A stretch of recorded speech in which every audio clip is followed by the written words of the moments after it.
Shalom, peuple de Dieu, vous qui nous recevez aujourd'hui chez vous, dans vos maisons, dans vos bureaux, là où vous êtes.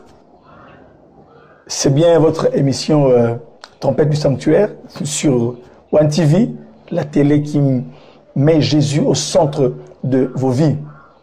Bien-aimés, je suis dans la joie de vous retrouver encore en ce jour pour vous parler du sujet que nous sommes en train de développer ces jours-ci.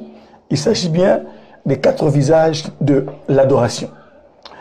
J'ai commencé à vous parler de ce sujet que j'ai tiré dans Apocalypse chapitre 4. Là où je vais lire bien sûr avec vous notre passage de base. Apocalypse 4, à partir du verset 6. Il y a encore devant le trône comme une mer de verre, semblable à du cristal. Au milieu du trône et autour du trône, il y a 4 êtres vivants, remplis d'yeux devant et derrière. Le premier être vivant est semblable à un lion, le second être vivant est semblable à un veau, le troisième être vivant a la face d'un homme, et le quatrième être vivant est semblable à un aigle qui vole. Les 4 êtres vivants ont chacun 6 ailes, et ils sont remplis d'yeux tout autour et au-dedans. Ils ne cessent de dire jour et nuit, Saint, Saint, Saint est le Seigneur Dieu, le Tout-Puissant, qui était, qui est et qui vient. Quand les êtres vivants rendent gloire et honneur et action de grâce à celui qui est assis sur le trône, à celui qui vit au siècle des siècles, les 24 vieillards se prosternent devant celui qui est assis sur le trône et ils adorent celui qui vit au siècle des siècles. Et ils jettent leur couronne devant le trône en disant, « Tu es digne, notre Seigneur et notre Dieu, de recevoir la gloire et l'honneur et la puissance, car tu as créé toutes choses, et c'est par ta volonté qu'elles existent et qu'elles ont été créées. » Bien-aimés dans le Seigneur, j'aimerais aussi prendre avec vous la lecture dans l'Épître aux Romains, au chapitre 1. Chapitre 1. Romains 1, Épître de Paul aux Romains, Romains 1, 19 à 20. Car ce qu'on peut connaître de Dieu est manifeste pour eux, Dieu le leur ayant fait connaître. En effet, les perfections invisibles de Dieu, sa puissance éternelle et sa divinité se voient comme à l'œil depuis la création du monde. Quand on les considère dans ses ouvrages, ils sont donc inexcusables. Bien-aimés dans le Seigneur, ces 2 textes, bien sûr, je les ai lus et expliqués depuis que j'ai commencé à parler de ce sujet sur l'adoration. Lorsque nous étions en train de chercher, bien sûr, que voulait dire, quelle était la symbolique cachée, la signification de ces 4 êtres vivants que l'apôtre Jean voit.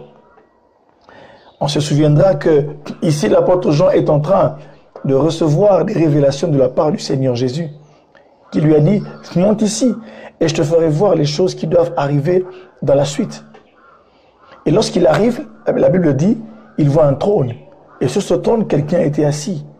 Et celui qui était assis sur le trône, c'est-à-dire donc Dieu, avait l'aspect du jaspe et du sardoine. Et autour du trône, il y avait 24 trônes, et sur ces trônes, 24 vieillards. Et au milieu du trône, et autour du trône, comme le décrit la parole de Dieu, un peu difficile à situer, mais il dit, au milieu du trône et autour du trône, dans la proximité du trône, il y avait 4 êtres vivants. Le premier avait l'aspect d'un lion, le deuxième avait la face, était semblable à un veau, le troisième était semblable à un homme, et le quatrième avait l'aspect d'un aigle en plein vol. Bien-aimés dans le Seigneur, en cherchant à savoir qu'est-ce que Dieu, qu'est-ce que cela veut bien signifier, nous avions bien sûr consulté des commentaires, des dictionnaires bibliques, mais cela ne nous a pas entièrement satisfaits. Mais c'est en servant le Seigneur, dans la recherche, dans la prière, le Seigneur nous a parlé. Et il s'est révélé, il a dit, et nous a fait comprendre que parmi toute la symbolique derrière ces 4 êtres vivants, Il y a l'une d'elles qui concerne l'adoration. Et il nous a fait comprendre que ces 4 êtres vivants étaient 4 visages de l'adoration.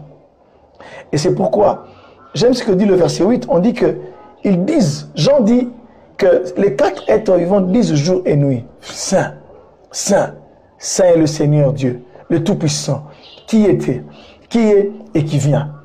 Ils sont comme commis à une adoration continuelle et perpétuelle, on dit jour et nuit.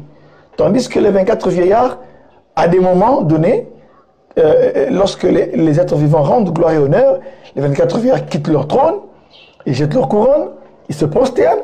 Il y a comme toute une liturgie qui se passe autour du trône, donc de la cour céleste. C'est pourquoi, mes bien-aimés, j'ai analysé avec vous, bien sûr, l'image du lion et l'image du veau. Nous avons terminé la fois passée sur l'image du veau, et là, nous débutons l'image de l'aigle. Et nous finirons, Dieu voulant, par l'image de l'homme.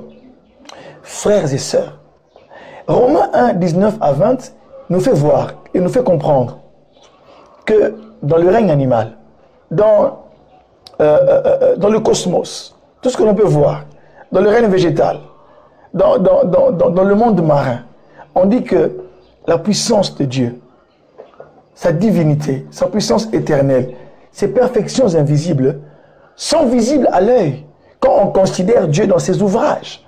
C'est-à-dire que toute la création porte donc l'empreinte de Dieu. Toute la création porte donc l'empreinte de Dieu. Et on peut dans la création voir dans tout ce qui nous entoure. Regardez les arbres, les animaux, regardez les étoiles, les astres. Tout ce qui nous entoure démontre la puissance de Dieu, sa divinité et ses perfections invisibles. Et on a analysé l'image du veau, l'image du lion, on a vu les perfections invisibles. Qu'est-ce que ces images nous enseignaient par rapport à l'adoration, bien sûr. Aujourd'hui, nous sommes à l'image de l'aigle. C'est pourquoi j'ai lu justement Romains 1, 19 à 20 pour corroborer tout ce que je suis en train de dire. Parce que la parole de Dieu s'explique par elle-même. Bien-aimés dans le Seigneur, remarquez ceci. L'adoration, vous avez dit, l'adoration de manière stricte, c'est rendre gloire à Dieu. L'adoration de manière stricte, c'est se prosterner. Parce que dans le Nouveau Testament, le mot qui est traduit par adoration, c'est le mot proskuneo, qui veut dire se prosterner. Donc l'adoration, c'est l'acte par lequel quelqu'un se prosterne devant le Seigneur. L'adoration, avais-je dit, c'est aussi cette réaction de l'homme qui, se trouvant en face de la présence de Dieu, il fait un geste d'adoration. Se prosterne, il peut se coucher, lever les mains, parce qu'il est en face de la présence de Dieu. Mais l'adoration, de manière générale, c'est un style de vie. C'est tout ce que nous faisons, tout ce que nous faisons et qui donne gloire à Dieu. Jésus a dit à la femme samaritaine, dans Jean 4, l'heure vient, et elle est déjà venue, où les vrais adorateurs adoreront le Père en esprit, en vérité. Il a dit à la femme samaritaine que ça ne sera plus sur cette montagne, ça ne sera plus à Jérusalem, où on va adorer, mais maintenant on va adorer Dieu en esprit et en vérité. Ce sont là les adorateurs que le Père cherche. Et là, Jean est invité par le Seigneur qui lui dit, monte ici et je te ferai voir ce qui doit arriver dans la suite. Bien-aimé dans le Seigneur, l'image de l'aigle par rapport à l'adoration. Qu'est-ce que cela, que pouvons-nous retenir de l'image de l'aigle ou la face de l'aigle?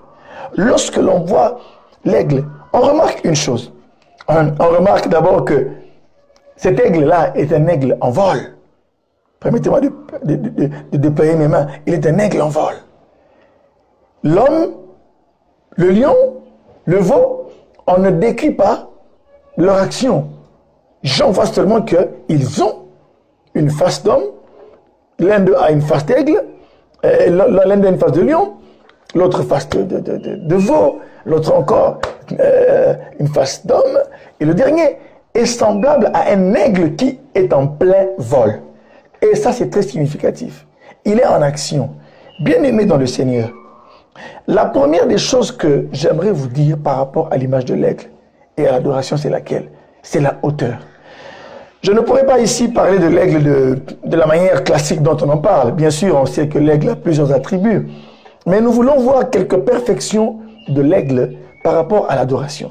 Ici, bien-aimés dans le Seigneur, nous nous rendons compte que quand on parle de vol, c'est-à-dire que l'aigle est en train de voler. Et celui qui vole est dans les hauteurs. La première des choses dont j'aimerais vous parler, c'est la hauteur.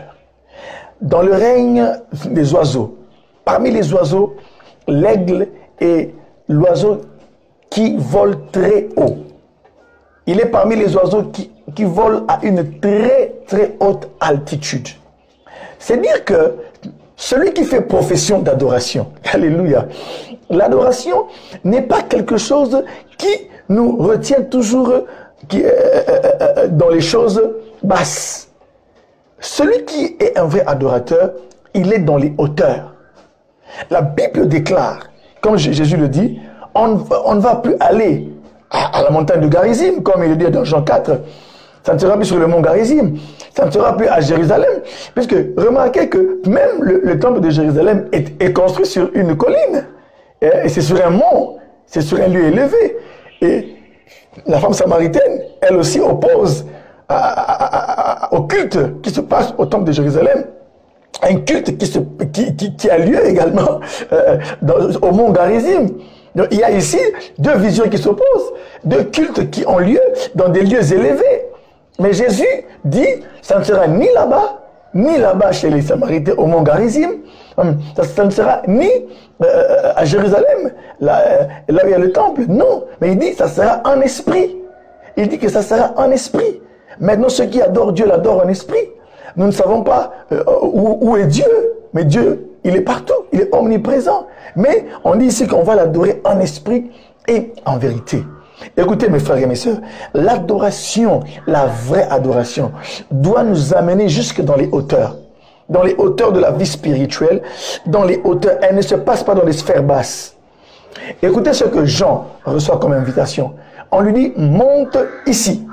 Ça c'est bien de voir justement dans le livre de l'Apocalypse, lorsque l'apôtre Jean est invité par le Seigneur Jésus, il lui dit monte. Il lui dit monte. Monter ici, il y a bien sûr une gradation. C'est-à-dire qu'il quitte là où il est pour aller. Alléluia. Et on peut lire cela dans Apocalypse 4, au verset 1. Après cela, je regardais et voici une porte était ouverte dans le ciel. La première voix que j'avais entendue comme le son d'une trompette et qui me parlait dit, monte ici et je te ferai voir ce qui doit arriver dans la suite. Monte ici. J'aimerais également dire à quelqu'un qui me suit que l'adoration est une invitation de hauteur. Alléluia. La hauteur, parce que je ne parle pas ici de lévitation. Je ne dis pas ici que nous devons tous, en adorant le Seigneur, nous serons en train de monter physiquement. Non. Mais je parle de nos esprits qui doivent s'élever pour justement atteindre la personne qui est l'objet de notre adoration, c'est Dieu. Regardez ce que Jésus dit dans la prière. Quand il apprend à ses disciples à prier, il dit, notre Père qui est aux cieux. Nous savons tous que quand il parle des cieux, il parle de la dimension élevée qui est au-dessus de nous. Il ne fait pas allusion aux nuages, mais il fait allusion à la dimension élevée au-dessus de nous. Les cieux. Alléluia. Notre Père qui est aux cieux. Il fait allusion là à une hauteur. Et là, il parle bien sûr de la transcendance de Dieu. Et l'adoration, bien sûr, pour atteindre le Seigneur, il faut également s'affectionner à cette transcendance, rechercher cette hauteur-là. Quelqu'un ne peut pas vouloir adorer Dieu et être un homme qui a les choses, qui a la vision de la terre, des choses de la terre, des choses basses.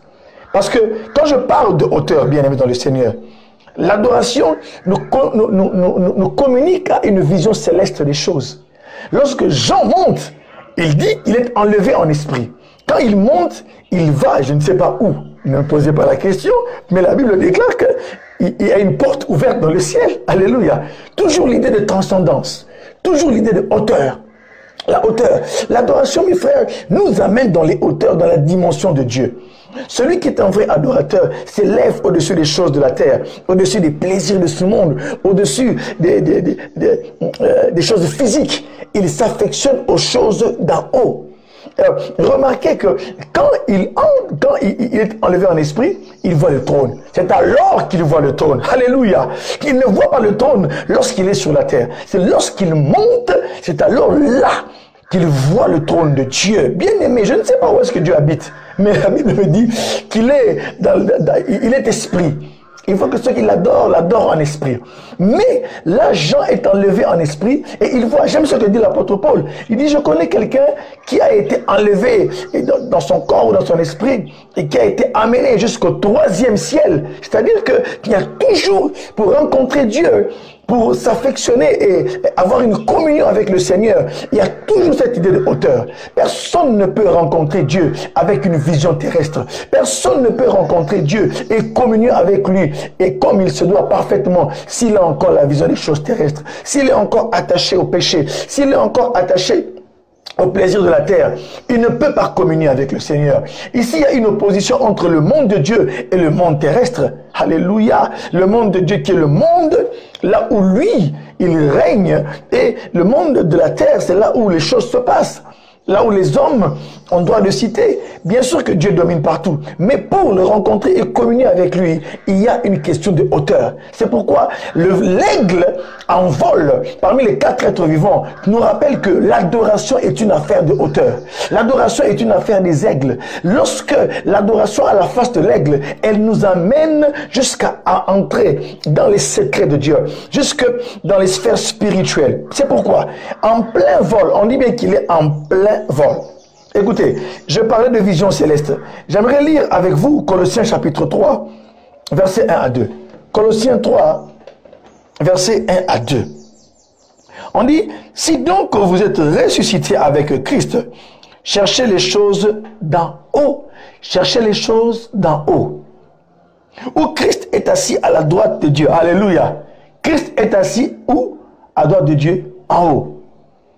Toujours l'idée de transcendance. Et au verset 2, on dit, affectionnez-vous aux choses d'en haut et non à celles qui sont sur la terre. Alléluia, alléluia. Affectionnez-vous aux choses d'en haut et non à celles qui sont sur la terre. C'est-à-dire quoi? Ici, qu'est-ce que les hommes aiment? Il y a le manger, il y a le boire, les plaisirs. Certaines choses sont légitimes, mais celui qui veut rencontrer Dieu doit monter. C'est pourquoi l'aigle, quand vous voyez son image, l'aigle, il y a tellement de choses à dire sur l'aigle que je ne pourrais pas tout dire. Vous pourrez avoir des détails, bien sûr, dans le livre que nous sommes en train de rédiger qui s'intitule Les 4 visages de l'adoration. Mais ici, j'aimerais juste vous dire quelques vérités parce que la télé, c'est le temps. L'aigle nous rappelle la hauteur. L'adoration nous fait entrer dans ce monde des affections des choses célestes. L'adorateur n'est plus c'est un homme qui s'affectionne aux choses célestes. Un homme qui vit dans la vie de Dieu. Un homme qui maintenant entre dans les révélations. Un homme ou une femme qui maintenant est attaché à la vie de Dieu. Quand on parle de l'aigle en vol, on voit également l'image du détachement. Détacher les choses. Détacher les choses qui peuvent le ramener encore à des choses basses. Détacher les choses qui peuvent encore le ramener à des choses futiles. Là, lorsque nous sommes dans une adoration qui est la face de l'aigle, nous nous attachons aux choses d'en haut. Peu importe, j'aimerais ici vous avertir, peu importe lorsque les hommes et les femmes diront que vous êtes devenus trop spirituels, mais que veulent-ils? Que vous deveniez trop charnels? Non! Nous devons être spirituels, même très spirituels. Pourquoi? Parce que c'est l'homme spirituel, comme le dit 1 Corinthiens 2, qui peut comprendre les choses de l'esprit. L'homme animal, l'homme de la terre, charnel, ne peut pas comprendre les choses de l'esprit. C'est pourquoi la face de l'aigle nous aide aujourd'hui à comprendre que en adorant Dieu, nous entrons dans le monde de Dieu, où Dieu veut nous faire partager sa vie, il veut nous faire partager sa révélation, il veut nous faire partager son intimité, et il veut nous amener dans une dimension élevée des choses de l'esprit. L'aigle nous rappelle que l'adoration nous fait affectionner aux choses d'en haut, et l'adoration ne peut pas nous ramener aux choses de la terre. Celui qui est un vrai adorateur et qui me suit, sans que les choses que je suis en train de dire soient des choses vraies. Quand je parle de hauteur, alléluia, j'aimerais également parler de la vue. C'est vrai que la vision de l'aigle, beaucoup de gens en ont parlé. Mais laissez-moi dire un mot par rapport à la vision de l'aigle. On sait que l'aigle peut voir très loin. Sa vue est 7 à 8 fois supérieure à celle de l'homme. Mais maintenant, imaginez-vous que l'adorateur, le chrétien, lorsqu'il est dans les hauteurs, la vision de l'aigle ne peut être qu'une vraie vision, ne peut fonctionner dans toute sa capacité, dans tout son potentiel. Tout le potentiel visuel de l'aigle peut se déployer lorsqu'il est dans les hauteurs. Quand bien même il a sa vue, s'il est à terre, il ne verra pas les choses comme Dieu les voit.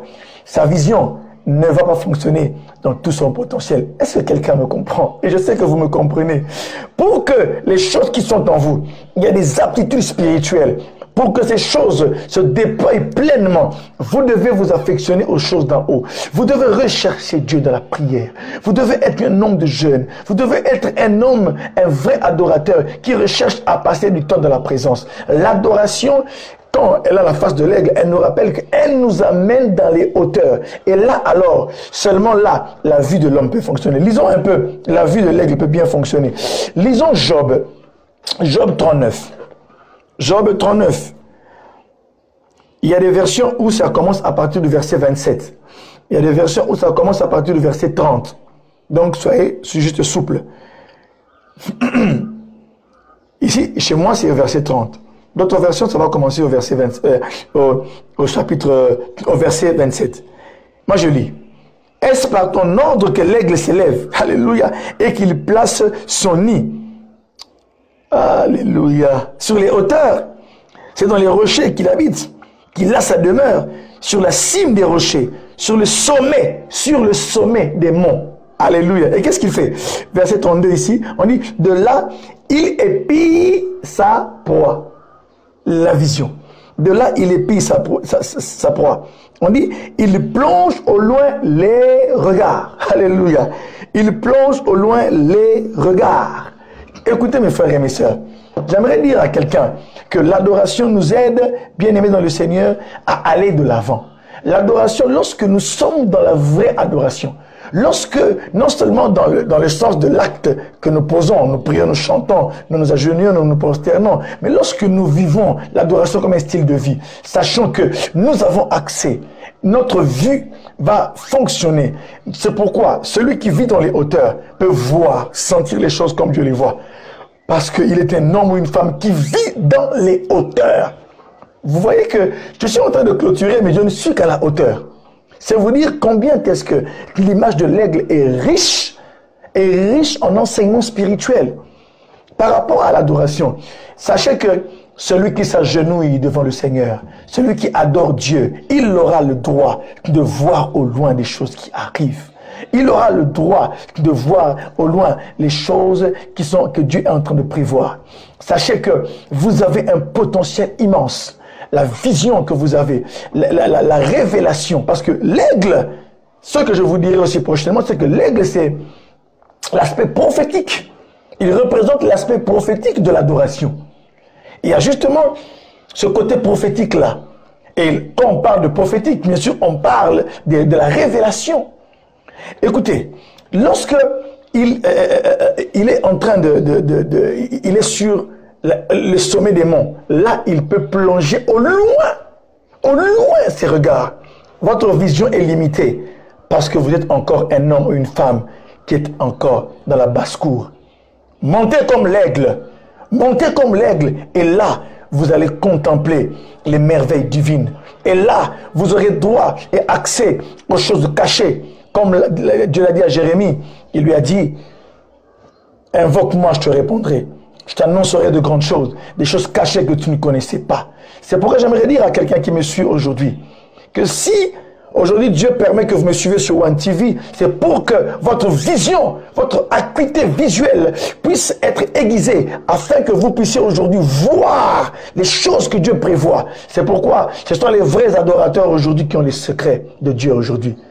Même s'ils ne parlent pas, ce sont eux les intimes de Dieu qui ont accès aux choses qui arrivent, qui ont accès à voir les choses que Dieu est en train de prévoir. C'est pourquoi, mes bien-aimés dans le Seigneur, seuls en ce temps, des hommes et des femmes qui vont revêtir l'image de l'aigle, ce sont eux qui vont être dans les hauteurs pour regarder et contempler au loin les choses qui sont en train d'arriver. Je vous parlerai bien sûr de la sentinelle. Vous êtes comme les sentinelles de vos églises, de vos maisons, les sentinelles du monde, mais ce sont les aigles. Alléluia. Dieu en ce temps se sert des hommes et des femmes. Il a besoin, il appelle dans sa présence les sentinelles pour qu'elles se tiennent dans les hauteurs et pour qu'elles puissent voir au loin. Quand on demandera, sentinelle, sentinelle, que dis-tu de la nuit? Il pourra répondre sans hésiter. Il pourra dire, voilà ce que l'Éternel me fait voir. Voilà ce que je suis en train de voir. Ces hommes et ces femmes se tiendront à la tour en train de lever leurs mains et d'adorer le Seigneur. Là alors, ils auront droit au secret de Dieu. Bien-aimés dans le Seigneur, il place son nid sur les hauteurs, au sommet des montagnes. Je vous ai parlé aujourd'hui de la hauteur, pour dire que l'aigle qui est dans l'Apocalypse, parmi les 4 êtres vivants, est un aigle en vol. Il est en mouvement. L'adoration n'est pas statique. L'adoration vous conduit quelque part, de gloire en gloire, d'une dimension à une autre. C'est pourquoi l'image de l'aigle doit vous conduire d'une dimension à une autre, toujours, parce que l'image de l'aigle est une image de progression spirituelle. Que Dieu vous bénisse. À la prochaine fois. Amen.